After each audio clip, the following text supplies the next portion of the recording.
What's up, guys? The red light is on. Volume 29 of the Banana and B podcast. I guess I'm the banana, and right there to my left is the B, is the baddest 125 female flyweight bare knuckle FC fighter on this planet, the killer bee, Taylor Starling. What's up, Here I Tay? am. What's going on? Did it okay? So this time the intro didn't play, but the intro, you did the intro. Yeah, the intro played. Oh, nice. Okay, I usually it plays before, but anyways, people, hello world, hi. How's everybody doing? Dude, you stole my line. Dude, look at this banner behind me. How sweet is that? Just Blaze is sponsoring me now, so There you go. So they're behind me. And then your jacket is fire tonight. Gosh, I love that jacket. Killer B. Can people still buy that, or is that just like a Hall of Fame thing? It's still online. I'll post a link like on my Instagram at some point. It's just such a good jacket and such good quality and yeah. I feel like a superhero. Can you hear me? That's awesome. A couple like fun stuff I want to talk about. Of course, we'll kind of get into like fight stuff and all that. But one, this is I do want to start. All right, so it is 1 Pole, 0 Carson. Carson took the L. What happened? Bruh. So me and their dad shared custody. So they were with their dad, and the craziest thing was like I always have my phone on me, but I had left my phone in the truck for 2 seconds so that I could go into the gym and grab my stuff to go train. And I get back in the truck and my phone's like blown up, and a text that's like, I'm on my way to the emergency room with Carson, you need to call me now. And I'm trying to call him, it won't go through. Anyways, I had to do like some FBI work and find what emergency room they were at, because we live in the country here, so everything's super far. And I call an urgent care. I'm like, listen, my son is injured. Like, what happened? Is he there? And the lady's like, oh my God, he's walking in the door right now. So I fly 100 miles an hour to this urgent care, and Carson had been running outside, wasn't looking. You know, kids run, chasing each other. And I guess the second he went to turn around, like forehead first into a pole. And this was the first time either of my kids have gotten like really injured. And Carson had to get 4 stitches on the inside and then 8 stitches on the outside. And like when I went into the urgent care, Dave, I could see my child's skull, and like it was just one of those moments as a parent, like you can't freak out because you're gonna freak your kid out, so you have to just be like stone faced. I'm like, all right, let's go. And I don't do well with that stuff either, so I'm like, I have to like hold my child while he's getting stitches, and I couldn't like not look. I couldn't like hold him and like be like, so I had to sit there and watch my baby get a forehead full of stitches, and I saw his skull, and it was just like it was just like one of those things, like the worst feeling in the world. The worst feeling. Gee whiz. Yeah. Dude. It was like Sangala Starling 2 all over again. This blood massacre. Oh, he was more of a trooper than when I got stitches. Because when I got stitches, I was like losing my mind. He cried and screamed, of course, but like it was like I was just telling him like, I know what it's like to get stitches. It's gonna be okay. But to watch the process was like, holy shit! Like they take like a literal metal hook that's like, it's thick and it's a hook, and they literally hook your skin like back together. So it was just like, oh, next time I have to get stitches, I'm gonna be like, fuck that. I couldn't watch it, dude. I couldn't watch. I would have to be like in the South Hemisphere, like like when when Susie's delivering, like I'm in the North Hemisphere. Like I don't go downstairs. You know what I mean? So like if my son has like an injury on his head, I would like be down like his body, like rubbing his legs, be like, boy, you're okay. Like I couldn't watch it. Like that would freak me the hell out. Yeah, and it was just funny because I was like telling him the whole time, I'm like, after this we can go to Target, like we can go to Target and get a toy, like we go shopping. And afterwards my youngest Brody's like, oh, do I get to get a toy too because we're going to Target? And Carson says, Brody, you don't get a toy because you didn't do anything great like I did. And I was just like, but we had to go to Target and spend some money because I was like, if you brave this out, you get a toy. So we just like doctored him up. It's crazy. I don't like seeing him with a forehead full of stitches. It was like the most. I've never been through anything like that as a mom yet. So it was just like, that's crazy. now I'm like, okay, nobody can get injured anymore. This just it sucked. It was the worst. That's crazy. It's so funny because you said I saw that Sunday or Saturday. I forget which day it was, right? But like, so the funny thing is, not the funny thing, but the ironic thing is, so Sunday we had Colin had a beach party, like one of his best friends, girlfriends, had like a party at the beach, but they did it really cool. There's like a park with like water, but like really cool slides, like a really cool park area with like all these tables and stuff, and then like you can have it there, and then of course walk down to the beach and have it in the water and sand, all that stuff. So we're going back and forth, but of course the Dylan and the two girls and me and Susie, like we're like at the park section, and it's this awesome, legit like park with kids. You know what I mean? They're like playing. So Dylan is like literally Olympic gold. Like he does so good on the monkey bars. He's amazing at it, right? Yeah. But these monkey bars are like high. Like they're monkey bars that adults can do. They're probably like 7 feet up. You know what I mean? Like they're literally, I could do these monkey bars. So like he was doing them a couple times, but he's still like Dylan is such a like big brother to the girls now. So like we just like big boy him up right away. But like he's still 5. You know what I mean? So like it's so funny like how sometimes that gets overlooked. So he starts doing the monkey bars, but every time he's doing it, like I'm kind of like by him, like kind of watching to make sure, right? Yeah. So when Mama's around, like I was watching the girls and he wanted to show Mama. So like I just assumed Susie would be like watching him. Yeah.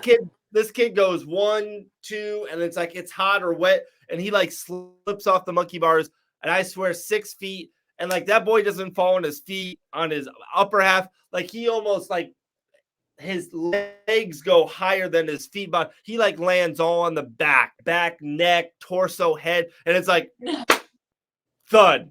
I was like, oh shit. And then I go like, you weren't watching him? Like you were just letting him go for it? So he landed on that, and then he was all right. But then Emmy, who's like the youngest out of them all and the smallest out of them all, but like she's like ultra, she's got like this confidence boost in the last like month. She thinks she can do anything. So she's like climbing up this big park, and it's like 5 feet in the air. And like, you know, when you see your kids or you know your kids are about to fall, but you can't do anything, and it's like in slow fucking motion. You know what I mean? So I'm literally holding Taylor, and I see her like climbing like this. And then all of a sudden I see her go to climb, and she like misses it. And like all of her balance goes behind. So she's just falling backwards. I'm like, oh my gosh. There's nothing I can do. So she falls like 4 feet. Boom, on the ground. Oh my goodness. It was a good day though.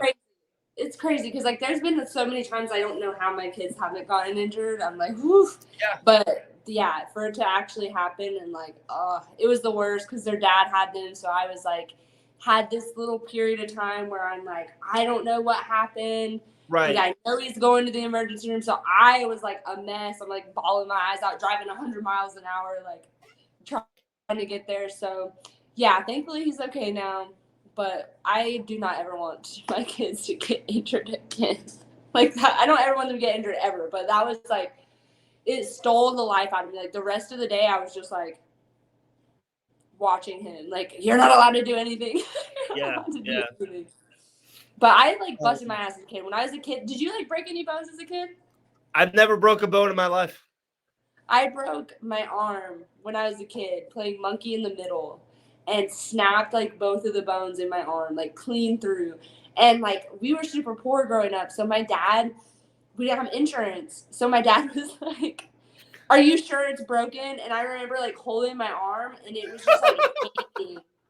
And my dad's like, no, I think you're good. I'm like, Dad, my arm is like snapped. So he had to take me to the hospital, and I did snap my arm, and but he was trying everything to like not go. He's like, we can just like tape it back together. The doctor was like, yeah, hell no. Yeah. Oh my goodness. Miss Donuts making a grand appearance. Dude, I gotta look at this, man. Oh, cut man. myself today. Yep. That's my scar right there.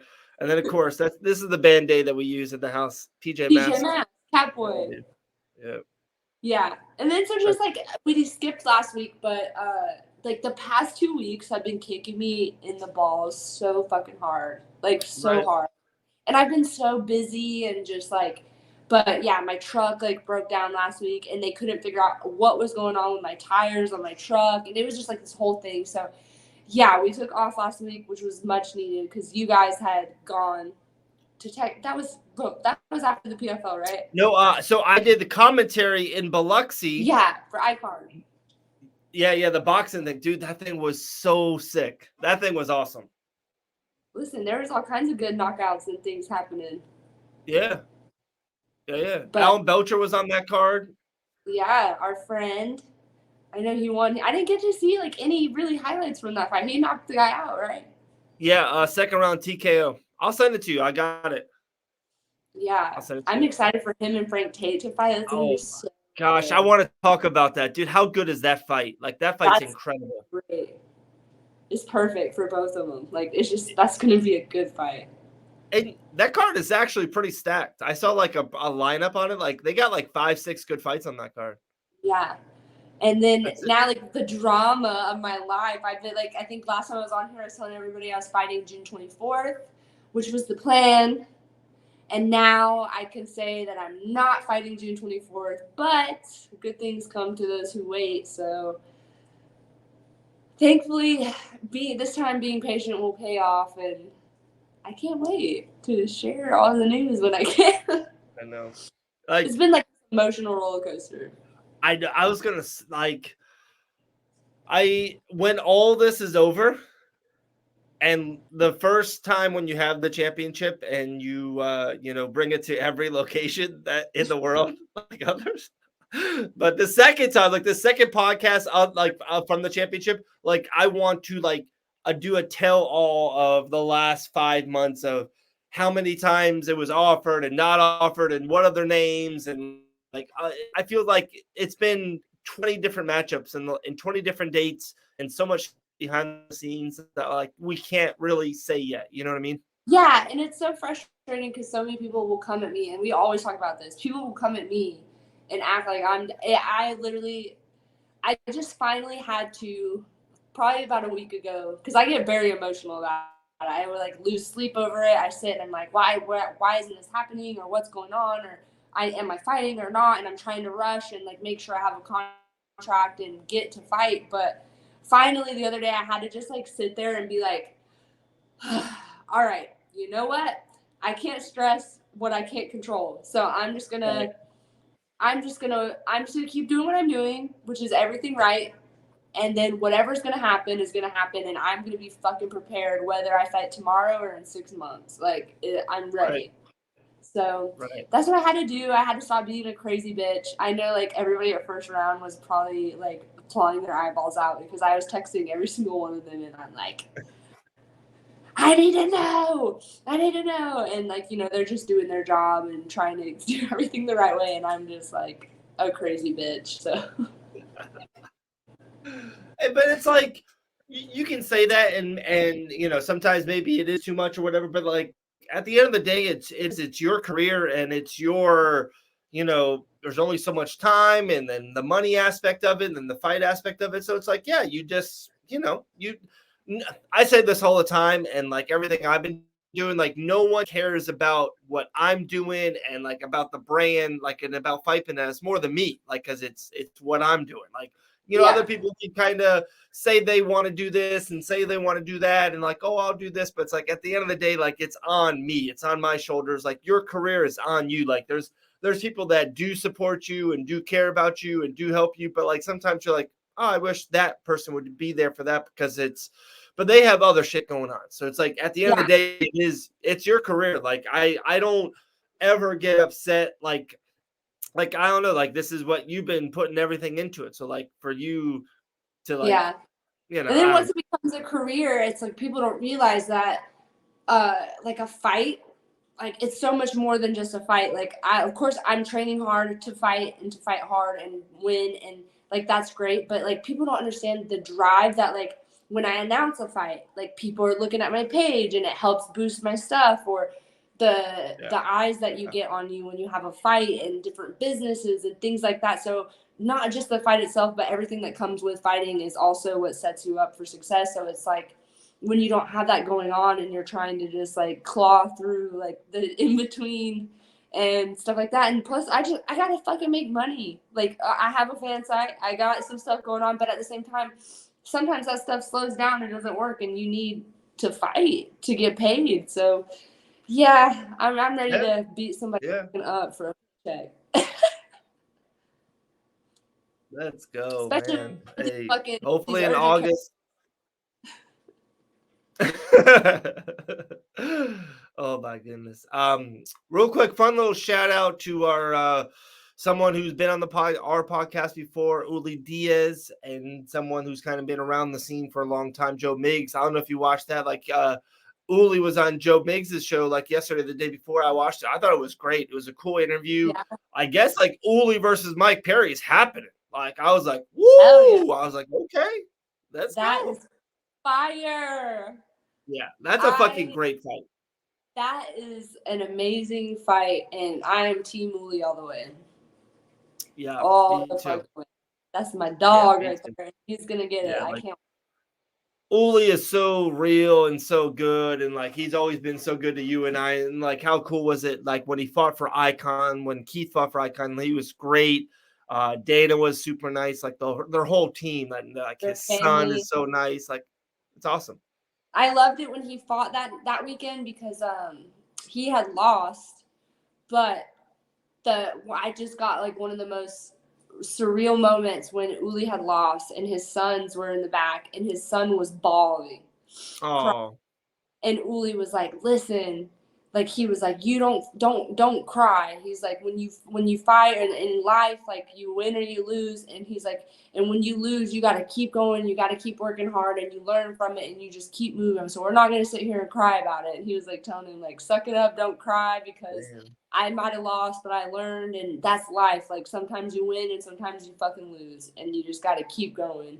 And it was like, I was sitting there and it was like a scene from a movie and I just watching like, that was so good. Like, on Instagram, you can put in like motivational things, and it's like those 50-second reels, and it's like those awesome speeches. Like, I wish I would have had that. I bet his film people I think they were like filming him and stuff. But if they had that, I would love to have that damn audio, that clip, that everything. It was so good. That's awesome.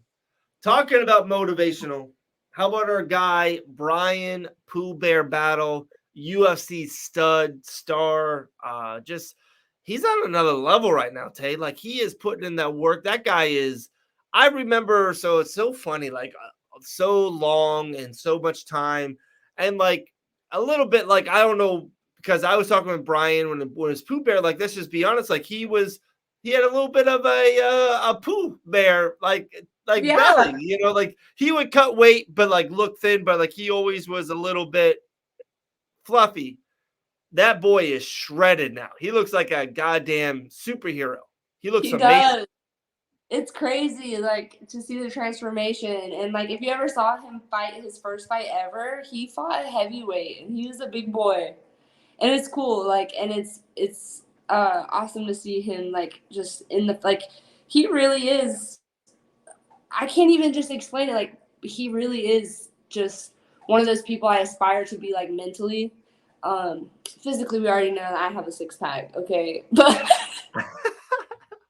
But like mentally, like that man is like, especially now that he's in the UFC, like his training and everything, like he really is like doing everything right and just happy to do it. And it's so awesome to watch because he is really transforming himself. It's insane. He's such a great person. He deserves it and he works hard for it. So like everything he's getting, he definitely deserves. And I think he's going to fight soon. Yeah, I'm ready. I was wondering where you went. No. Pooh Bear is like, I'm in love with that guy. I just can't wait. I'm definitely going to go up there soon to see you guys. But what you know what we're going to do right now on the spot? What? We are going to send out a Just Blaze t-shirt right now. Hey. So if you're watching this or listening to it on the audio version, like all you have to do is right there. Just DM the Banana and B podcast. DM that you follow the page or whatever, and then put in your shirt size. I'm gonna mail this out to him right now. Look at that. I'm gonna DM and say my shirt size. I got a dope blank tank top for girls. Ooh. So there you go. I think I'm getting a care package from Just Blaze soon. I'm so excited. They are. He's actually making me like this really sick custom Killer Bee shirt, and I know when people see it, they're gonna want that shit. I know, dude. We still gotta order the Banana and the Bee shirts. Like that. That guy hits me up like every once in a while. I'm like, I'm sorry, dude. I've been so busy. Like we had an order, and then like you and I got busy, and then it's been 2 months. Yeah. It's so funny because something so small like that, people don't realize how fucking busy we are. Especially like just in general, like just having kids. That's enough. Yeah. And then add the rest to it. Like so much is but people trying to like schedule a phone call with me. I'm just like, I am busy. But then it's funny because like sometimes I'll just be napping. I'll be napping. And it's not even like I could take that time to talk on the phone, but also I can take that time to take a fucking nap, and I'm very tired. Yeah, like a couple of things. They always say that like mental like doctors or health doctors and stuff like that. It's like you do need to take some time for yourself. Like everyone's like, oh, you're being lazy. It's like, no, I just fucking worked out this much time. I just took care of my kids this much time. I just worked this much time. Like you need 30 minutes of like, okay, I'm just gonna chill and watch this movie or chill, take a nap or whatever you want to do, whatever. Like so. I tell people that all the time about like the phone call thing. I'm like, just call me, like just do it. Like I'm so busy all the time. Like just if I can answer it, I'll answer it and we can talk. If not, like I just won't get it. Like just call me whenever. Like I don't have the best times. Like sometimes at night's bad for me because I'm taking care of the kids or whatever. We're doing dinner, we're putting them to bed. But sometimes at 6:30, it's like, oh, okay, it's okay. We're walking around the neighborhood or whatever, I know somebody who calls you all the time at the most random times. I'm like, Dave, I have to tell you something. And then I'll like in my head think that it's super important, and then I'll tell you, and you're just like, okay, yeah. Great, my friend. I'll talk to you later. You just did that like 4 days ago or 3 days ago about something. But I was like, no, I got you. I'm with you. It was good. It was a good phone call. Yeah, I'm so manic. I'm always like, I have a list of people that when I just feel like I gotta talk, I'll call, and if they don't answer, I call the next person. Oh my gosh. Crazy. It's gonna be big. I like the second I hear anything, I have to let somebody know. Whether it's about me or it's not about me. Like I gotta call someone and just like talk about it. I love gossip. I think it's wild right now with Bare Knuckle, right? So like they have like we just mentioned Belcher, Frank Tate. I got that poster. And then I see the fight poster to the July London show. I saw that Joe Elmore versus that Connor, right? Yeah. And then I even seen the Luis Palomino, Elvin Brito poster for June 24th. Like they got 3 posters out there right now. I like it. I'm actually into it. Yeah, I can't wait to see when the August one is unveiled at some point. But you'll be fighting like in Wichita. No. I think they should do the first New Mexico show for you. Oh fuck! I would literally just like. I would be deceased. I would be so fucking happy. I think the thing is though, I think they're doing the New Mexico one at the beginning of August. If I had to think, I think that's what I heard.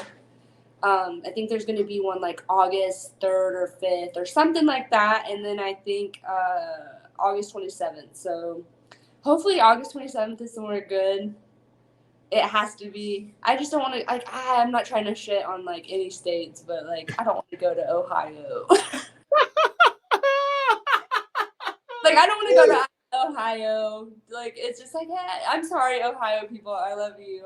There's nothing wrong with Ohio, but like, when I have to spend a week somewhere, like, and I get to explore and stuff, I want to be like, I want to hear something with razzle dazzle, like something I'm like, ooh, like. You literally just did the thing. Like, in all due respect, that's fucking stupid. Like, you would when people say that to you, be like, hey, all due respect, that's a awful dress. Like, yeah, no offense, but I'm gonna say something. Yeah, no offense, dude. Your hair looks awful today. Like, that's what people say. I'm like, no, that's very offensive. Like, yeah. I can't. I mean, I'm just saying, like, if you can, like, it's one of those things where you're like, if you could travel anywhere in the world and fight in, like, a badass location, and then you get hit with, like, Ohio. I'm sorry, not Ohio. That's just, like, in general, like, somewhere, like, the nowhere of, like, Wyoming or something like if you have your choice, Miami or in the middle of nowhere in Wyoming. Like, come on now, Miami. Yeah. Shoot, it's so fun. We talk. It's like 25 minutes of nothing. Two more things. I do want to talk. One more thing. So Saturday, I guess. So yeah, Saturday I'm going to be at Island Fights commentary on that again. Island Fights 72 Pensacola. But I guess Saturday in Biloxi is BYB. And do you know one of the fights on it? Bro, Randy the trash can is be on that card. No, I thought of you right away. Like she was a last like week replacement. I was like, that fight ain't gonna fucking happen.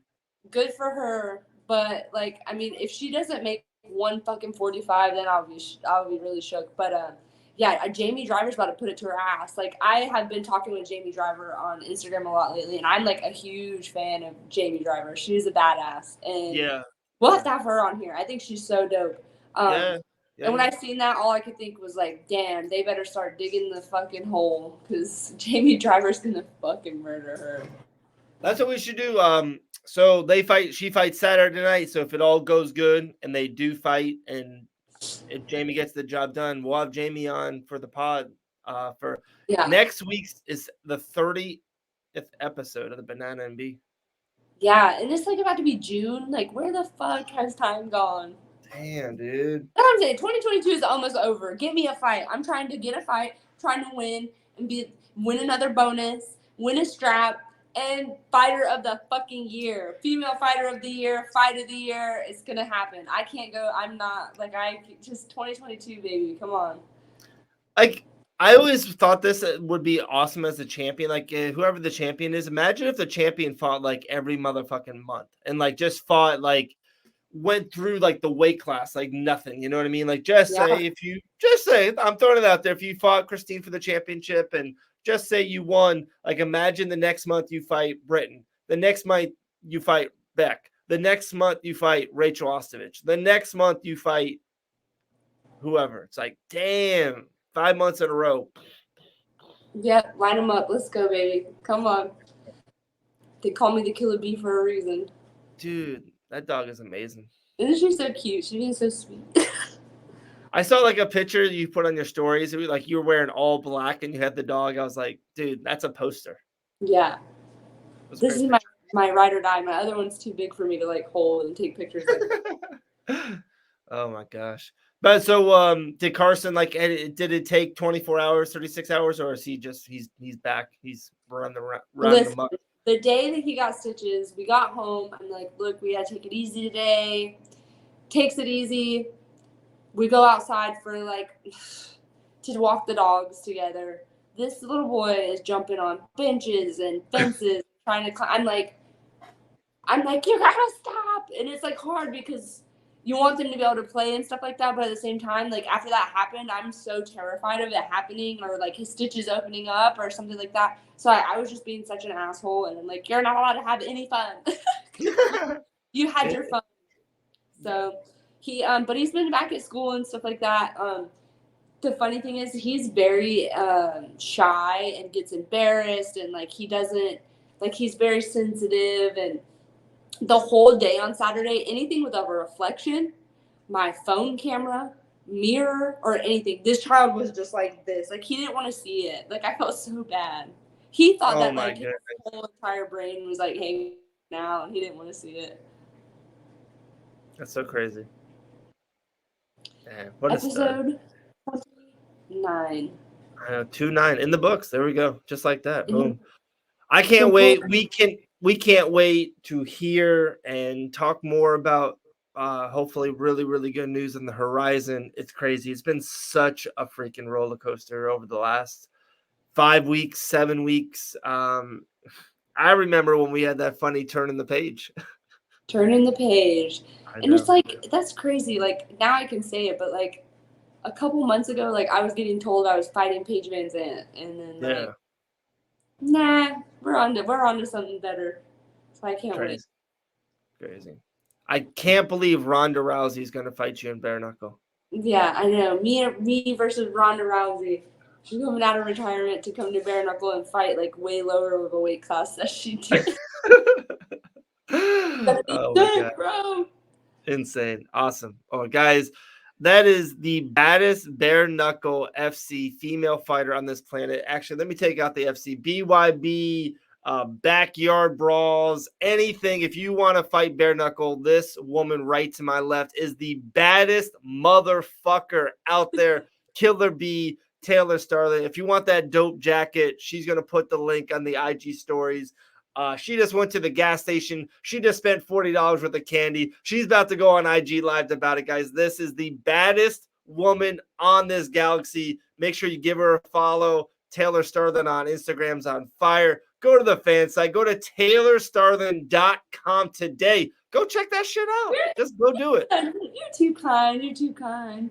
Damn. And the baddest media man in the whole entire business. The man behind the banana. 5 bananas. The banana, the one and only. Look at the guns. Boom, bang, pow. The man behind the hair. He can have a goatee. He can have a baby face, and he can pull it off. And you guys, there's the baddest man behind a microphone. That was pretty good. I think yours is better than mine. No, right. You really hyped me up, but dude, you're the best. Tay, much love. We'll talk to you soon. Tell Carson, don't run into any more polls. Dude, that dog's the best. All right, we're out. Episode 29. We'll talk to you guys soon. Bye.